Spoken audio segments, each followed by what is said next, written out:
Vous êtes nombreux à nous suivre tous les lundis soirs sur RTI1. Bonsoir à tous et merci à tous les amoureux du sport qui adorent Lundi Sport. Nous sommes très heureux de vous retrouver ici. On y va tout de suite pour le sommaire. Le COCAN a sonné officiellement aujourd'hui la mobilisation de la jeunesse estudiantine de Côte d'Ivoire pour l'organisation de la CAN 2023. La 10e journée du championnat national de football a souri à plusieurs clubs. La SEC Mimosa qui a profité justement donc de cette 10e journée pour récupérer le fauteuil de leader à la grande joie des supporters. L'Agnebi Tiassa aux couleurs du rallye de Côte d'Ivoire. On en parle ce soir avec notre invité, Gary Chen, le champion des rallyes de Côte d'Ivoire. Et voilà donc l'essentiel de l'actualité qui va être développé dans quelques instants. Nous voyons encore une fois, naturellement, donc, ces véhicules qui ont fait vibrer tous les amoureux du sport mécanique au niveau de l'Agnebi Tiassa. Nos consultants sont là, je dirais bien notre consultant. Salif Ouattara, bonsoir. Bonsoir Samuel. Vous allez bien? Ça va. Alors, on revient tout fatigué de l'Agnebi Tiassa? Non, ça va, on est habitué maintenant, donc il n'y a plus de surprise. Tout se passe bien. C'est clair. Ouais. 7 fois champion de Côte d'Ivoire en sport mécanique, il est avec nous, Gary Chen, bonsoir. Bonsoir, bonsoir à tous. Ça va super, hein? Super, au top. Bienvenue à la maison, j'ai envie de dire. Bien sûr, on est à domicile. C'est clair. On parlera avec vous justement donc, de tout ce qui s'est passé cette saison 2022, mais surtout de vos performances. Parler aussi donc de ce rallye de l'Agnebi Tiassa. Déjà, on revient avec beaucoup de souvenirs.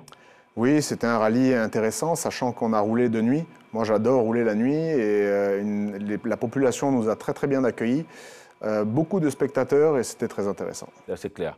Nous allons en parler donc dans la seconde partie de cette émission, mais pour l'heure, nous démarrons avec le récap de la 10e journée de Ligue 1 de Côte d'Ivoire et c'est du football. La SEC Mimosa est le nouveau leader du championnat de Ligue 1. Les Mimos ont battu hier le Stella 1-0. Cette 10e journée également marquée par les victoires de l'Is de Sassandra, de Sol et de la SOA respectivement face donc à Gagnoa, San Pedro et de Boaké FC. Jean-Sylvain Resso pour le point complet.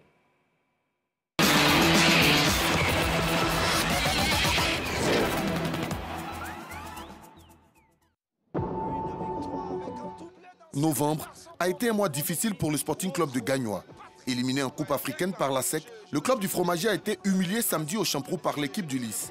Malgré le but sur pénalty de Guamak à la 26e minute, les jaunes et bleus ont concédé 3 buts. Les 2 derniers portent la marque de ce jeune attaquant, Ouotro Patrick. Une victoire importante pour les Ricains à une semaine du choc contre la SEC Mimosa qui a battu petitement le Stella grâce à son milieu Pacom Zouzoua. La victoire du FC San Pedro 3-0 face à Boaké lors de la 8e journée était un trompe-l'œil. Battus lors de la précédente journée par le CO Korogo 1-0, les Pétrusiens ont été incapables de prendre au moins un point devant Sol FC en blanc qui était pourtant réduit à 10 depuis la 12e minute. Le bourreau des Orangenois se nomme Ben Moïse, qui n'a laissé aucune chance à Ulrich Landry sur ce coup franc de la 30e minute. La SOA a confirmé qu'elle sait prendre des points face à Boaké FC. Les militaires ont eu une entame parfaite avec le pénalty transformé par le jeune Volibi Yvon. En difficulté, les joueurs du centre du pays relancent le suspense avec le but de leur capitaine Mohamed Koné. Sur un second pénalty, Volibi Yvon redonne l'avantage à son équipe avant que Paul-Henri Kéassé n'inscrive le 3e but de la SOA qui n'a plus perdu face à son adversaire du jour depuis le 15 novembre 2017.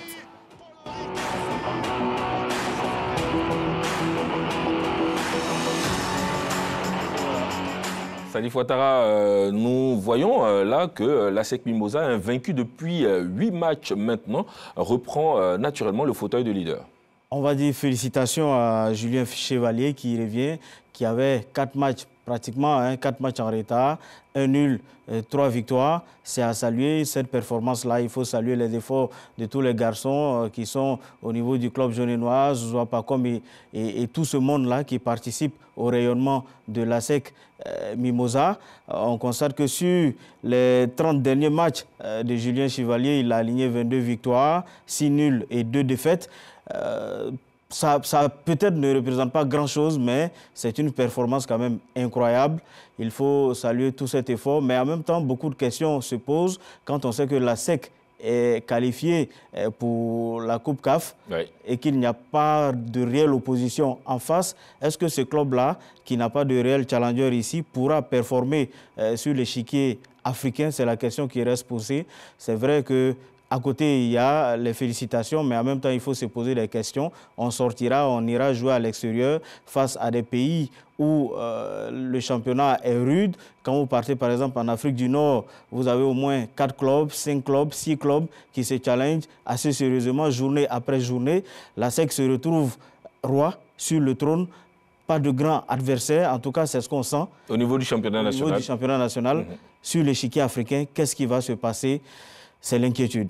Ben ouais, c'est l'inquiétude et on espère naturellement que ce club pourra donc nous sortir le meilleur en termes de performance, donc pour pourquoi pas donc évoluer un peu plus dans la compétition. La SEC Mimosa, c'est un club que vous connaissez, qui a d'ailleurs l'habitude de gagner le championnat ici en Côte d'Ivoire. Depuis il y a bien longtemps, il y a 15 ans, on n'entendait parler que d'eux, puisque c'est eux qui gagnaient, il y a peut-être même plus. Et aujourd'hui, ce qu'il faut féliciter, c'est qu'ils sont capables de revenir dans les leaders, donc c'est une très bonne chose. C'est une très bonne chose dans tous les cas. Le plus dur, souvent, c'est de revenir. Ben ouais, c'est ça, hein. En tout cas, il y a eu du sérieux, de l'intensité et de l'envie donc, sur nos stades. Salif Ouattara, on peut saluer aussi les performances du Lys de Sassandra, de Sol FC, mais aussi de la SOA, un match exceptionnel. Oui, mais comme on l'a dit, la SOA s'est imposée en militaire. Ils sont devenus assez confiants. C'est vrai qu'il y a eu quelques difficultés. Ils ont été hésitants par moments, mais finalement, je crois que les performances réalisées par tous ces joueurs-là ont pris le dessus. L'adversaire du jour, Bouaké FC, n'avait peut-être pas évalué... Bien cerné les contours. Bien cerné les contours. Peut-être qu'il y avait trop de confiance au niveau de ce groupe-là, finalement, surpris par un adversaire qui était assez coriace, qui les a plusieurs fois même d'ailleurs surpris. Mais je ne sais pas pourquoi ils se sont laissés aller, croyant que ça allait être facile. Finalement, ils se sont retrouvés dans le dur. Dommage pour cette équipe de Bouaké qui a montré de belles performances les journées précédentes, mais qui tombe face à des militaires qui étaient sérieusement armés quand même. Il y a eu également donc des rencontres ce lundi. L'opposition ES Bafing, CO Korogo, match arrêté pour cause de pluie cet après-midi. Ce match sera rejoué. Donc c'est cette annonce qu'a faite la Ligue professionnelle de football. Le RCA a remporté son match ce soir donc face au Stade d'Abidjan 2-0. C'est également donc un score qu'on peut naturellement apprécier. Le classement nous donne ceci après donc les différents résultats. Vous voyez, cela s'affiche à l'écran. La SEC en tête, l'AS Denguélé deuxième, l'ES Bafing troisième, la FAD quatrième, la SOA occupe la 5e position et nous avons donc le CO Korogo carrément donc au bas du tableau. Salif Ouattara, on sent un léger donc déplacement des acteurs. Alors, effectivement, mais ces deux équipes qui se retrouvent dans la zone rouge m'inquiètent parce que la saison dernière, je crois que ce sont les mêmes deux équipes-là qui avaient fini en dernière position au niveau du championnat. Heureusement qu'on est passé à 16 équipes et que ces équipes sont restées, mais il va falloir redoubler d'ardeur, il va falloir travailler, il va falloir se remettre en cause, chercher à comprendre qu'est-ce qui ne marche pas. Le COK était dans une dynamique de victoire. Le week-end dernier, on les avait félicités ici. Je ne pense pas que mal m'en a pris, mais je souhaite que vraiment cette équipe-là se remette au travail, essaye de performer, se remettre en question aussi. On sait que l'entraîneur au niveau du COK est quand même assez chevronné, il a de l'expérience, il a été plusieurs fois dans le dur. Il faut qu'il parle à ces garçons-là, qu'ils se réveillent. Le discours doit changer. Le discours doit changer. Également au niveau de Bassam, il faut se remettre en cause, il faut beaucoup parler, dialoguer, essayer d'avoir cette hargne de vaincre-là qui n'existe pas jusque-là. Je pense que c'est à ce niveau-là que ces deux équipes pêchent. On sent qu'il y a une envie de jouer, on sent une certaine dynamique, mais il faut les galvaniser un peu plus. Au dernier toucher, à la dernière combinaison, il y a quelques ratés et finalement, pas par manque d'expérience, mais par envie de gagner, les équipes adverses finissent par prendre le dessus sur ces deux équipes-là. Si au niveau des hommes, on s'est régalé donc à l'issue de la 10e journée du championnat, la 7e journée du championnat chez les dames a aussi donné quelques sensations. Parlons de football féminin à présent. L'Atlético Football Club n'a pas pu battre son dauphin, la Juventus de Yopougon, le samedi dernier au stade Robert Champroux de Marcory avec le nul. Les deux équipes maintiennent leur place de premier et deuxième. L'Africa Sport n'a pas laissé révélation de Cocody s'exprimer cette journée. L'Africa a battu le club de révélation 5-2. Véronique Conan et Aude Alegbe pour le point. La course pour la première place semblait réussie à la Juventus de Yopougon en blanc quand elle arrive à prendre les devants. 2-0 sur son rival attitré l'Atlético dans les 45 premières minutes grâce au doublé de Agbo Espérance aux 22 et 24e minutes. Du retour des vestiaires, l'Atlético profite de sa supériorité numérique pour remonter au score 2-1 et égalise à la 71e minute grâce à Karidja Fofana. 2 buts partout, le score reste inchangé au coup de sifflet final. L'Atlético finit par gagner la bataille pour la première place. À la première mi-temps, on était parti sur une bonne marge de 2-0. Mais malheureusement, à la deuxième mi-temps, nous avons été rattrapés par le score et nous sommes laissés sur un score de parité. Alors nous gagnons toujours notre deuxième place. La pluie n'a pas empêché les filles de Révélation Football Club de Cocody en blanc de prendre les devants dès les 10 premières minutes. Un but contre son camp de l'Africa Sport donne l'avantage à Révélation Football Club. L'Africa prend un second but suite à une combinaison de Adjeman et Gaumont Daniel. Les Verts Rouges partent à la mi-temps avec un but de moins que Révélation Football Club, 2-1. Avec pour privilège son nombre supérieur, Révélation Football Club perd son duel face à Aramatou Diakité. L'Africa découle avec son adversaire avec 2 buts de Akebie Abrogois aux 65 et 81e minutes et un but de Rokia Koni.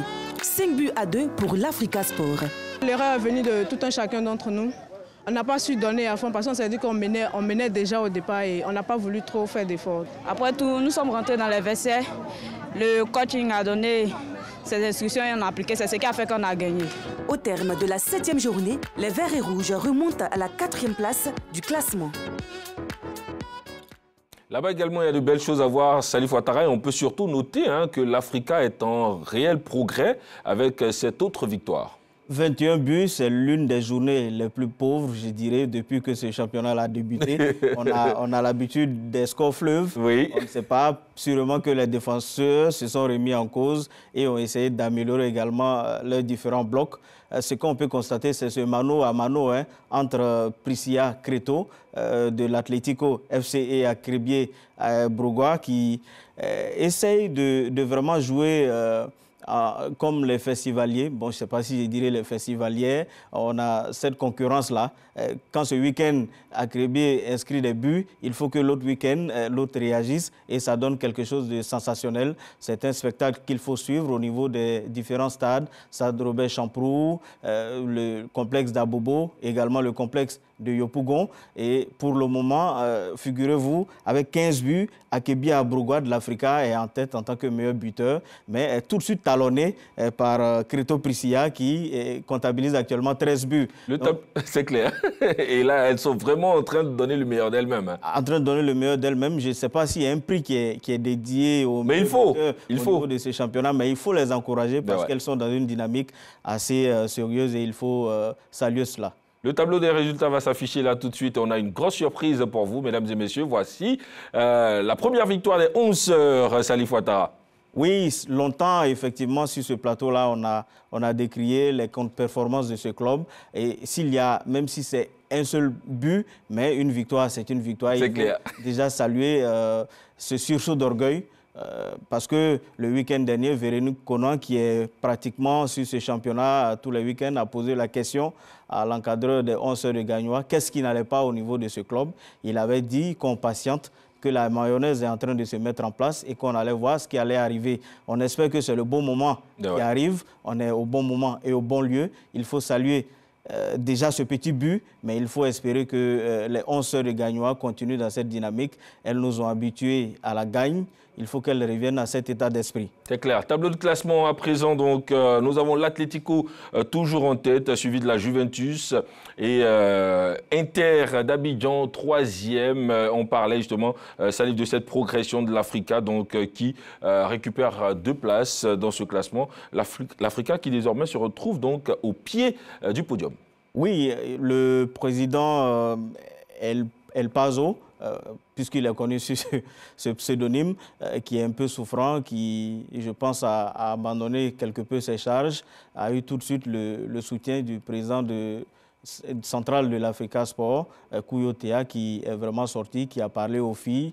Et je pense qu'elles sont dans cette dynamique de victoire. Je vous l'ai dit, pour le moment, au niveau des buts, l'attaquant qui pointe en pole position, c'est bien sûr celle de l'Africa. Donc il faut les encourager, il faut continuer à chercher la victoire au bout, mais face à des filles de l'Atlético quand même qui sont assez coriaces, je ne doute pas que l'Africa fera des efforts, mais aussi il faut s'attendre à ce que l'Atlético leur réserve des surprises. Ce qui est sûr, c'est qu'on a ce soir envie de féliciter Véronique Konan pour le travail qu'elle abat tous les week-ends à suivre donc ce championnat pour nous. Et c'est justement donc grâce à ce travail que nous vous proposons ces résumés. Parlons à présent donc de l'organisation de la CAN 2023 qui se jouera en 2024 en terre ivoirienne. Le COCAN donc mobilise la jeunesse estudiantine pour la réussite de la compétition. L'amphithéâtre A de l'université Félix Houphouët-Boigny d'Abidjan-Cocody a refusé du monde ce lundi 28 novembre à l'occasion de la signature de partenariat entre le ministère de l'Enseignement supérieur et de la Recherche scientifique et le comité d'organisation de la CAN 2023. Patricia, que dis-je, Pascal Koné était témoin pour RTI Sport à ce rendez-vous. Suivons donc son reportage aux commentaires et Solan Silver. À travers ces gestes, le président du COCAN 2024, François-Albert Amichia, et le ministre de l'Enseignement supérieur et de la Recherche scientifique, Adama Diawara, s'engagent à réussir le pari de la mobilisation de la CAN 2024. Merci pour votre exceptionnelle mobilisation. Et c'est là que c'est avec plaisir qu'on se retrouve dans ce milieu. C'est toute une fraîcheur, c'est tout un dynamisme, c'est toute une détermination, c'est toute une foi en ce pays. Et je voudrais, au nom du COCAN, vous dire merci, félicitations et encouragement. La crainte des responsables de la Confédération africaine de football, c'est que si la Côte d'Ivoire ne joue pas, il ne faut pas que les stades soient vides. Mais quand je vois la mobilisation de ce matin, je sais que nos stades seront pleins, quelle que soit l'équipe qui jouera. La cérémonie de ce jour est un instant solennel, une occasion d'acter notre partenariat et d'en décliner les grandes orientations à la communauté nationale. Elle marque également notre volonté de nous investir à faire de cette compétition la vitrine d'une Côte d'Ivoire unie et résolument engagée pour servir d'exemple à toute l'Afrique, comme soutenu par la vision 2030 du chef de l'État à travers son projet Côte d'Ivoire solidaire. Ce partenariat s'est matérialisé avec l'intronisation de Jakalia Ouattara en qualité de président du comité national de la mobilisation du monde universitaire. Quelle l'organisation de la CAN en 2023, il est important que nous nous impliquons. Nous nous impliquons en termes de servitude. Voilà, parce qu'on l'a dit aujourd'hui, nous luttons pour que la responsabilité se sente dans l'attitude de la jeunesse ivoirienne. Les étudiants ont promis de tout mettre en œuvre afin d'atteindre la mission qui leur a été confiée. Et voilà, donc ça fait une stratégie organisationnelle qui vise à intéresser un peu plus la jeunesse de Côte d'Ivoire à l'effet de réussir ce rendez-vous. Pour moi, inviter la jeunesse à cet événement, c'est vrai que c'est redondant, mais il le faut. Il fallait aller effectivement au niveau des universités, puisque vous constatez dans le schéma directeur, les sites qui ont été choisis pour abriter cette compétition, il y a des universités, que ce soit à Coro, à San Pedro et partout, il y a des universités avec différentes facultés. Il fallait donc intéresser le monde estudiantin. Maintenant, on a l'installation d'un comité au niveau des étudiants pour essayer de canaliser, pour essayer de les sensibiliser, pour essayer de les mobiliser et les amener à comprendre qu'est-ce que c'est que la CAN qui arrive, comment est-ce que les choses vont se passer. Bien sûr, il y aura forcément des bénévoles qui vont sortir des universités, mais aussi l'une des inquiétudes de la CAF, c'est de voir comment est-ce que les stades seront quand la Côte d'Ivoire ne jouera pas. Donc, si on peut mobiliser des étudiants à Korogo, à San Pedro et partout pour aller assister à ces différentes oppositions qui ne concernent pas forcément les éléphants de Côte d'Ivoire, c'est bénéf. Mais maintenant, il faut s'appuyer sur le comité qui a été mis en place pour voir quel est le travail qui sera fait dans les différentes universités pour intéresser ces étudiants-là. La Côte d'Ivoire qui organise donc cette CAN en 2024, naturellement, un événement qui ne laisse personne indifférent. Et vous, au niveau du rallye, vous sentez cela aussi? Oui, effectivement, il y a déjà sur toutes les routes, il y a beaucoup de pistes qui sont aujourd'hui bitumées justement pour cet événement. C'est une chose qui est magnifique, même touristiquement, etc. Donc c'est une chance pour la Côte d'Ivoire et pour tous ces jeunes justement qui auront l'occasion de pouvoir participer aux organisations. C'est une chance aussi pour eux de pouvoir s'approcher des athlètes. Donc il y a tellement de fans du football en Côte d'Ivoire que c'est une chance pour eux aussi. Et c'est sûr qu'au niveau donc, de nos villes, on aura forcément donc, des supporters dédiés aux différentes équipes. Oui, de toutes les façons, la Côte d'Ivoire aussi, quelque part en Afrique de l'Ouest, c'est l'Afrique en miniature. C'est clair. Comme on le dit souvent pour le Cameroun, donc il y a des communautés étrangères qui vivent bien en parfaite cohésion ici avec les Ivoiriens. Donc ces différentes communautés-là seront appelées à se mobiliser. On espère que lors des tirages au sort, il y aura une certaine clémence qui fera que de façon géographique et au niveau des frontières, certains pays puissent se ressentir dans ces choix-là. Je pense que ça amènera beaucoup plus de mobilisation et on ne sentira pas trop le vide dans les différents stades qui ont été construits. C'est clair. Restons avec le COCAN pour revivre cette journée de passation de charge entre les anciens et les nouveaux présidents des commissions techniques de l'organisation. Idriss Diallo, Malick Toé et Bernard Ongouan Adou ont officiellement pris fonction à leur poste au siège du COCAN. Idriss Yacine Diallo, le président de la Fédération ivoirienne de football, est désormais le premier vice-président du comité d'organisation de la CAN 2023, chargé de la commission marketing et hospitalité, puis celle des télécommunications et médias. Malick Toé et Adou Bernard Ongouan, tous deux de la FIF, occupent respectivement les postes de président de la commission organisation des compétitions et de président de la commission billetterie. Nous venons avec l'humilité de celui qui ne sait rien, mais avec la volonté de celui qui veut bâtir pour son pays. Et par rapport à ça, on a besoin de toutes les compétences et de toutes les bonnes volontés. Tout en félicitant les sortants pour le travail abattu au sein de l'institution, le président du COCAN a souhaité la bienvenue aux nouveaux membres. Le Premier ministre a reçu les équipes sortantes. Il a situé le contexte dans lequel ce changement se fait et il a surtout souhaité que cela se fasse dans la continuité. Parce qu'il y a plusieurs attentes. L'attente de la CAF, à qui appartient l'événement. L'attente du Monsieur le Président de la République, qui a souhaité que la Côte d'Ivoire l'organise.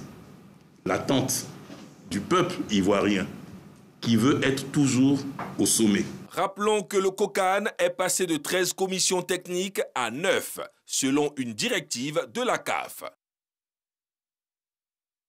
De commissions pour être plus efficace sur le terrain et naturellement donc porter au mieux la CAN de l'hospitalité. Salif Ouattara avec ses entrées significatives, donc des membres de la FIF dans l'organisation avec justement des commissions clés, ça donne quelque chose. Ça donne forcément quelque chose. Effectivement, le souhait, c'était de rendre le COCAN plus efficace sur le terrain. Aujourd'hui, on a le premier vice-président de ce COCAN, qui est le président de la Fédération ivoirienne de football, qui a pris en main la communication, le marketing et tout. Et ça donne une certaine visibilité, mais ça montre également que la Fédération ivoirienne de football fait partie intégrante de cette organisation. C'est vrai que c'était déjà significatif, mais maintenant, avec l'entrée de tous ces cadres de la fédération au sein du COCAN, je veux dire, ça donne plus de garanties, ça donne plus d'assurance, ça donne plus de crédibilité également à la chose. Mais ce qui me plaît dans tout ce processus, c'est que désormais, toutes les entités sont réunies au sein du COCAN pour que la CAN, qui doit avoir lieu ici en janvier-février 2024 soit effectivement une belle réussite. Un mot de la Coupe du Monde Qatar 2022 avec les résultats de ce lundi. Le Cameroun a fait match nul avec la Serbie, 3 buts partout, un match fou. La Corée du Sud a été battue par le Ghana, 3-2. Le Brésil a battu la Suisse 1-0. Une deuxième journée de la compétition plus incisive, Salif Ouattara, pour nos représentants africains. Oui, même s'il y a eu beaucoup de suspense. Je crois qu'au rallye, on n'assiste pas à autant de suspense sur la piste. Ouais. Mais là, au niveau du ballon rond, on a vu qu'il y avait beaucoup de suspense. Il fallait suivre jusqu'à la dernière minute, surtout que maintenant, la prolongation a vraiment passé du simple au double. Donc, il fallait suivre. Mais c'est quelque chose de bien déjà pour nos sélections. Ils ont montré une certaine compatibilité, une certaine envie de revenir au score. On a senti ça au niveau de la sélection ghanéenne comme camerounaise. Malheureusement, les Lions indomptables s'en sortent avec le nul. Il va falloir cravacher dur pour pouvoir obtenir cette qualification. C'est clair. Alors, Gary Chine, quelles sont pour vous les chances donc, des pays engagés, des pays africains engagés en Coupe du Monde d'accéder au 8e de finale? Alors pour moi, par exemple, aujourd'hui... Est-ce qu'on peut en avoir au moins 3 des pays africains en 8e? Là, déjà, pour le moment, je n'ai pas l'habitude de regarder énormément de football. Je sais que j'ai regardé aujourd'hui, justement, le match du Ghana. Ouais. S'il y avait assez de suspense, justement, parce qu'à chaque fois, c'était vraiment une limite du hors-jeu. Donc, plusieurs fois, on s'est dit, est-ce qu'il n'y a pas hors-jeu? Est-ce qu'il n'y a pas hors-jeu? Et puis, les buts ont été validés. Donc, voilà. Après, effectivement, le Ghana a très bien joué. Vu toutes ces performances, il y a des chances. Je pense qu'ils ont des chances, oui, parce que j'ai vu qu'ils ont très bien joué. Maintenant, la Corée du Sud s'est bien défendue aussi. Ils ont bien remonté à la 2e place. Après, bon, on verra. Le Brésil, j'ai pas eu la chance de pouvoir regarder le match. C'est l'un des pays favoris en tous les cas. Effectivement. On verra tout cela au fur et à mesure. Ouais, ben c'est clair. Dribbleurs. Quelques informations à partager avec vous très rapidement. La conférence des journalistes sportifs des radios privées de Côte d'Ivoire, qui a vu le jour en 2012, célèbre son 10e anniversaire à travers donc plusieurs activités. Ce jeudi 8 décembre 2022 à Bouaké. Il y aura donc du fitness à 6h30, un atelier sur la CAN à 15h30 le même jeudi, et puis dans la soirée, une nuit du mérite qui va naturellement célébrer donc tous les acteurs de ce côté-ci de la Côte d'Ivoire. Tous à Bouaké pour soutenir donc nos confrères des radios privées de Côte d'Ivoire. Le Sargatio Sport organise en collaboration avec la direction régionale des sports du Poro la première édition du cross populaire Korogo 2022 le samedi 3 décembre 2022. Rassemblement à partir de 6h30 pour le départ donc à la place de l'indépendance de la ville de Korogo. Événement soutenu par la RTI, le ministère des Sports à travers la direction générale des sports et le directeur général Bertin Kofi et plusieurs autres partenaires. Abordons à présent le chapitre multisport, un mot de Muay Thai. Le gala, donc doté du prix Danny Bill Cup, s'est tenu le samedi 26 novembre à la salle de gym Éric Favre. 14 athlètes se sont illustrés dans plusieurs catégories. Moyabi Diabaté nous en dit plus.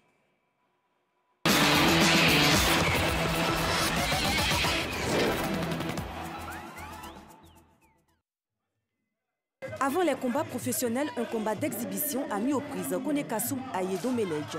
Pour avoir utilisé plus de coups de pied directs, Konekasum remporte son combat.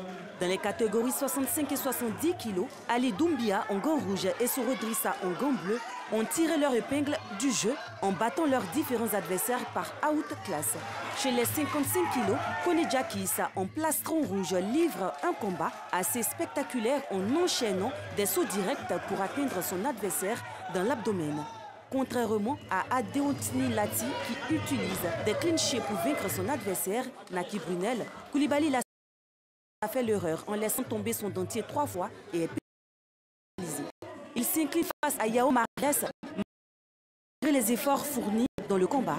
Kwadjo n'a ménagé aucun effort pour prendre le dessus sur Cramo César dans le dernier combat de la soirée. Plus technique, il déstabilise son adversaire. L'objectif de cette édition, qui est la détection des talents, est atteint. J'en ai vu 3-4 qui ont du talent. Il faut qu'on le refasse tous les 2-3 mois, ce qu'on a fait là ce soir. Et c'est ça qui va faire qu'ils vont gagner des médailles à l'international. Plus il y aura des événements comme ça, et là, ils vont être encore plus talentueux. Parce qu'ils ont déjà l'envie. Nous sommes satisfaits, maintenant nous devrons passer à la deuxième phase. La première phase, c'était que Danny Bill vienne ici pour déceler les talents ivoiriens. Dans la deuxième phase, nous avons fait des partenariats avec des fédérations extérieures pour organiser des galas pour permettre à nos jeunes athlètes de pouvoir se faire connaître à l'extérieur. Une joie pour les Nakmoy, talent ivoirien pour avoir travaillé avec un monument de la boxe thaïlandaise, Danny Bill. Restons avec le couple Moyabi Diabaté, Aude Alegbe pour faire le point de la Fédération des arts martiaux ivoiriens et disciplines associées qui a mis son calendrier à jour. Samedi dernier, les athlètes des différentes disciplines ont été évalués en équipe et en individuel dans plusieurs épreuves. Réunis au sein de la Fédération arts martiaux ivoiriens et disciplines associées, 4 écoles que sont l'Agouan, le Danchi Kuzo, le Sondo Teli Art et Espoir en Nangamantimi veulent faire la promotion de la culture ivoirienne et africaine à travers les arts martiaux. Pour évaluer le niveau des athlètes après plusieurs mois d'apprentissage, Maître Kouassi et ses hommes ont mis leur calendrier à jour avec l'organisation du championnat national. Ce que j'enseigne, tous les sons que je donne, que vous entendez là, c'est expliquer. Quand je tape, les enfants savent que c'est tel mouvement qu'ils doivent faire. Aujourd'hui, les enfants que nous enseignons, ils sont devenus très forts. Moi-même, je suis surpris de les voir travailler de cette façon-là. Sur le tatami, les athlètes ont été évalués sur plusieurs katas, dont Jessie Nkoto et Jessie Eveto lors des phases éliminatoires avant à Nangaman, à Boudan-Noignon en demi-finale et finale. À ce jeu, Agouan surclasse la concurrence. Au classement par équipe, on termina à la première place devant Danchi Kuzo, deuxième au classement. Malgré leur bonne volonté, les athlètes de Sondo Telo Art se contentent de la 3e place. En individuel, Danchi Kuzo décroche la première place devant Agouan et Espoir en Nangamantimi. Près de 80 athlètes issus de 4 disciplines ont pris part à cette compétition.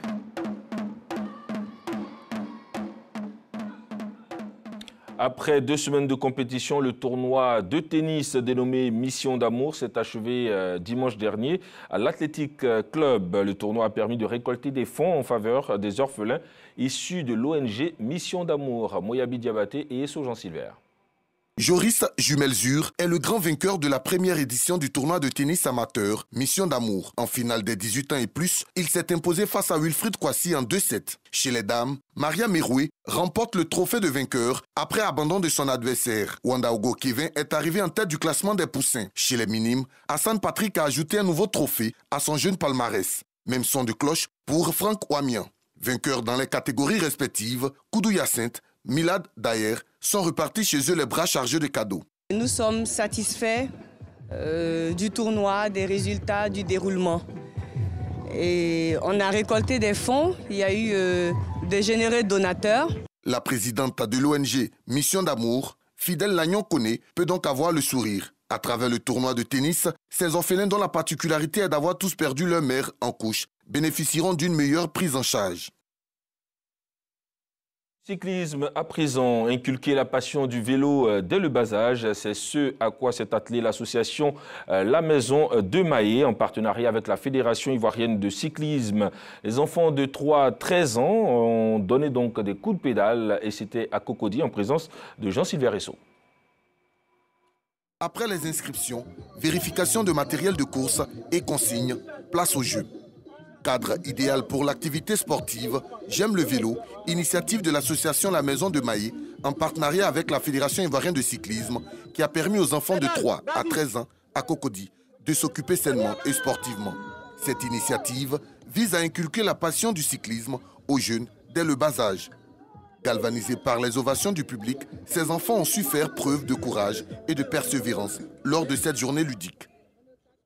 Un point des activités du CNO. Dans le cadre de ces activités de formation des agents de développement du sport, le Comité national olympique a initié une session de formation à l'attention des acteurs des fédérations sportives. Jean-Sylvain Esso nous en dit plus.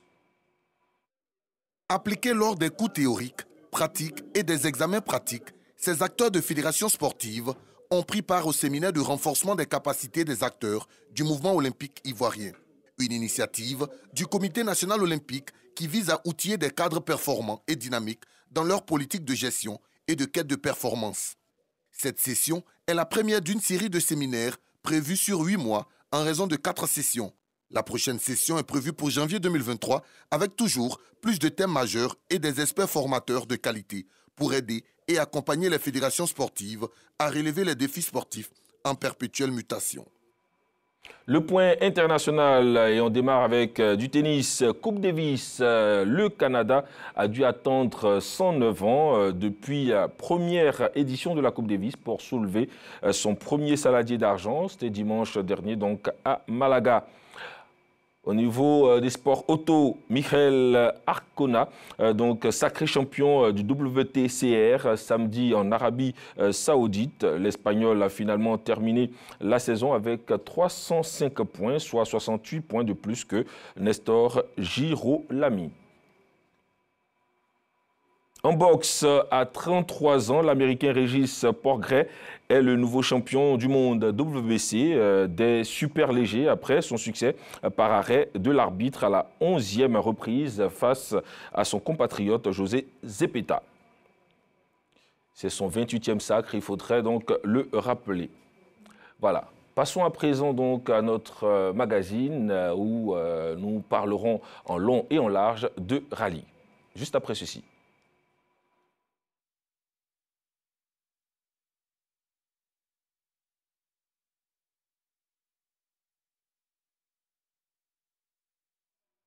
Nous allons donc poursuivre et parler de cet événement. Nous recevons pour cela Gary Chene qui est donc avec nous. Le 7 fois champion de Côte d'Ivoire, Gary Chene a vécu de façon toute particulière ce rallye donc de l'Agnebi-Tiassa. Plusieurs actions ont été entreprises au niveau de l'Agnebi-Tiassa. Il y avait de la poussière dans la région. C'était donc lors de cette première édition. Suivons le compte-rendu de Salif Ouattara.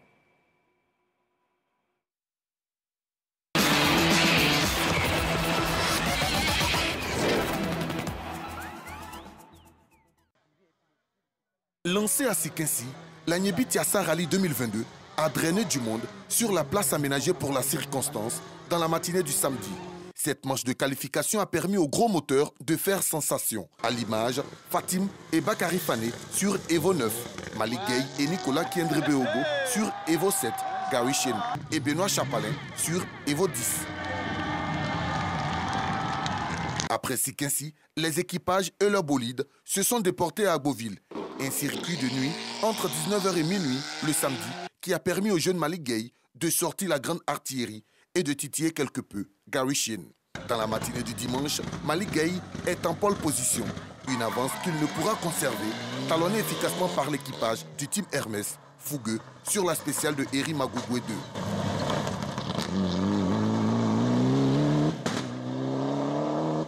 À l'heure des comptes, Gary Chene et Benoît Chapalin finissent sur la première marche du podium. Malik Gueye et Nicolas Kiendrebeogo finissent deuxième au général. Une joie pour Big Malik qui commence à trouver ses repères. Parrain naturel de ce premier rallye de la région, le ministre Demba Pierre, par ailleurs, président du conseil régional de l'Agnebi-Tiassa, a apprécié les bangs des 2 et 4 roues motrices en exhibition à la place HKB d'Agovi, avant de remettre les trophées aux différents équipages. L'espoir avec l'équipe féminine donc montre que dans l'avenir, on aura vraiment un grand championnat en Côte d'Ivoire. Alors pour notre région, vraiment les retombées de cette compétition sont nombreuses. Parce que d'abord, vous voyez l'affluence qu'il y a eu, que ce soit ici à Agboville et à Sikinsi. Mais également, on a vu vraiment des athlètes qu'on n'a pas l'habitude de voir parce qu'on entend leur nom et on les a vus grâce à cette édition. Et puis, bon, sur le plan économique, je pense que c'est quand même, l'année à venir, c'est une opportunité qui va faire venir beaucoup de monde ici à cette même période. Belle saison pour Gary Chene et Romain Comas, qui terminent avec le trophée de champion des rallyes de terre, saison 2022. Et voilà, Gary Chene, comment est-ce que vous avez vécu particulièrement donc, cette dernière course dans l'Agnebi-Tiassa? Alors on a vécu ça de manière très festive, puisque pour nous, le championnat était déjà joué avant de participer à cette course. Donc le but premier pour nous était de rouler, de donner du spectacle à toute la population et à tous les fans qui nous suivent. Ensuite aussi, il fallait qu'on essaye de pousser un petit peu Malik, qui est le futur espoir, on va dire, le plus jeune. Donc on lui a donné beaucoup de conseils, on a fait tout ce qu'il fallait pour qu'il roule le plus vite possible.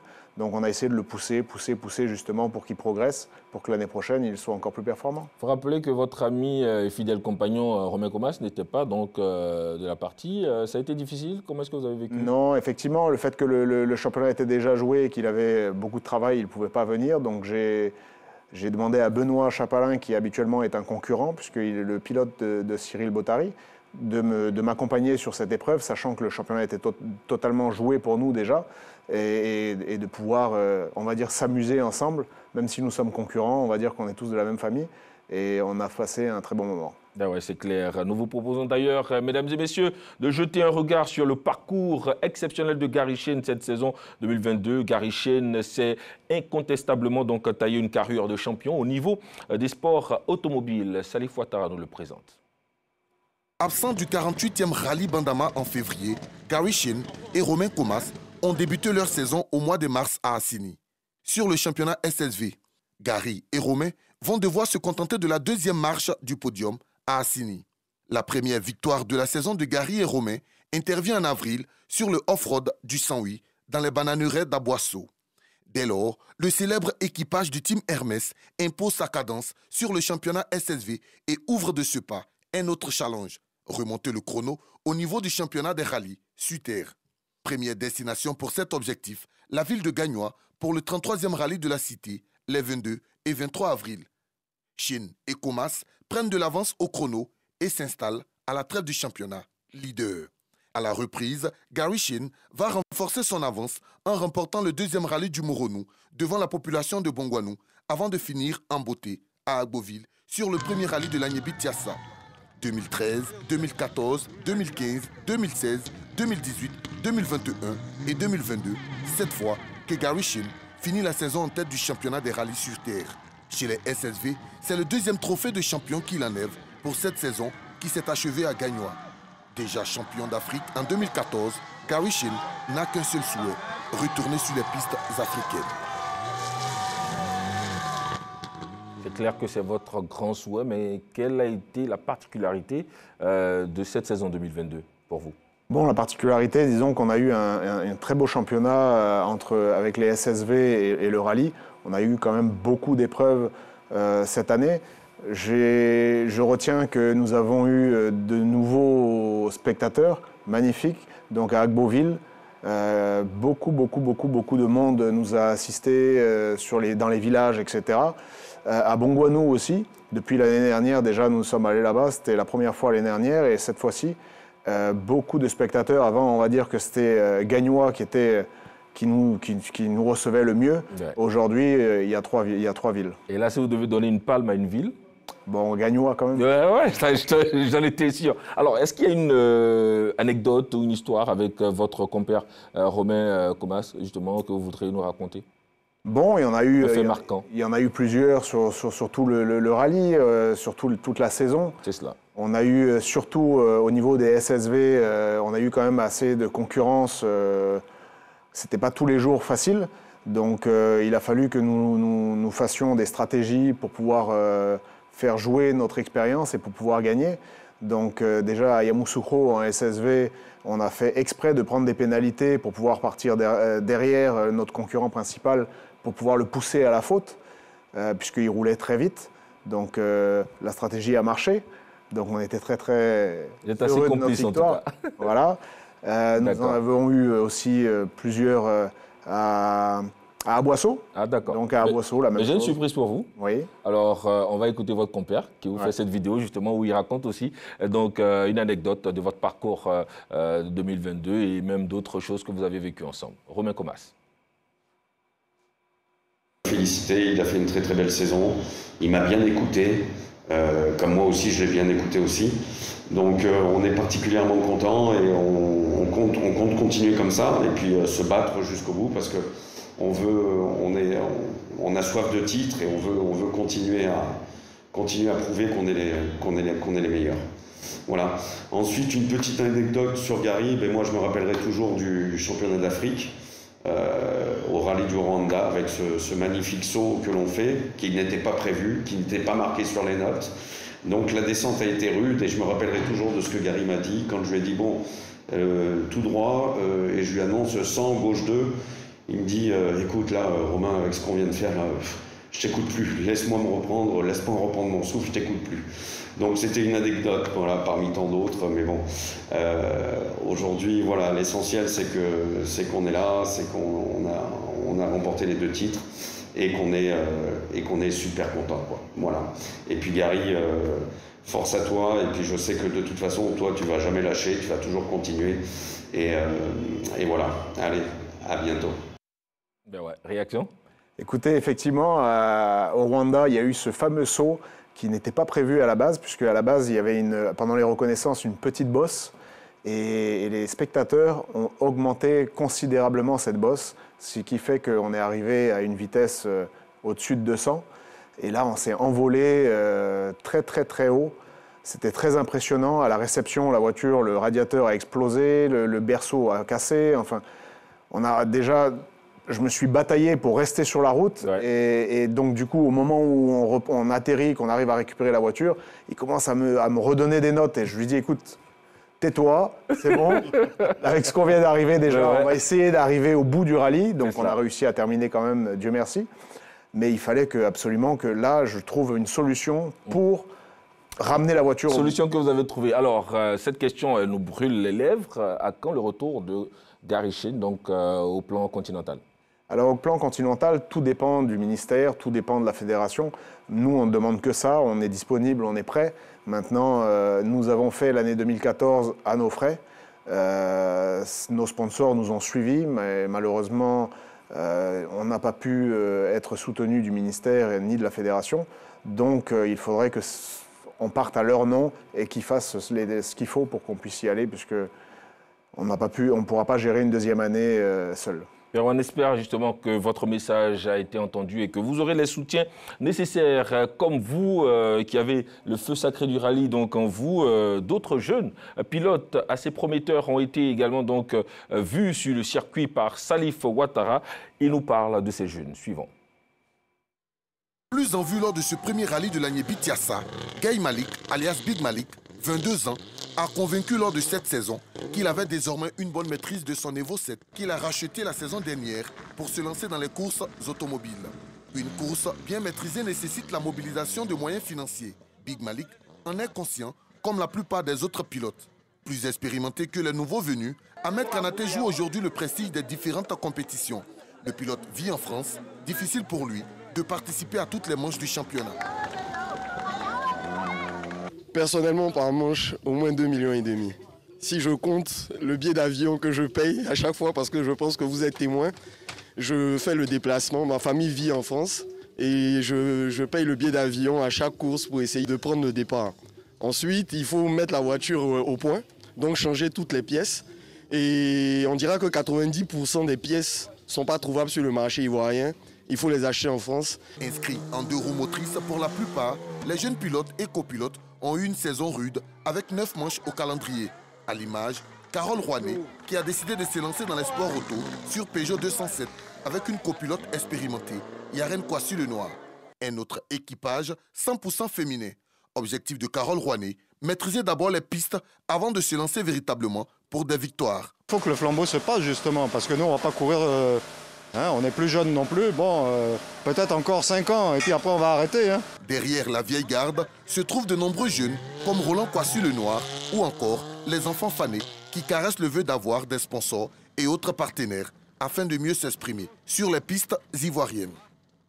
Salif Ouattara, ça coûte de vouloir faire du rallye en Côte d'Ivoire et même partout ailleurs. Et ici, on voit que la passion prend beaucoup plus le dessus parce qu'il dépense énormément. On le voit, on le constate, ça coûte effectivement cher. Ne demandez pas à Gary Chen la facture du championnat d'Afrique en 2014. Ne demandez pas forcément à Ahmed Kanaté la facture de tous ces déplacements entre Paris et Abidjan ou l'intérieur du pays. Tout ça, ne demandez pas à tous ces pilotes-là de vous donner forcément des factures. Mais je pense qu'à un moment donné, il faut que les sponsors, les différentes entreprises essayent d'associer leur image à cette compétition-là qui est également sportive et qui draine du monde. Allez-y à Gagnoa, à la place Gbagbo, vous verrez combien de fois le public, la population sort pour venir assister.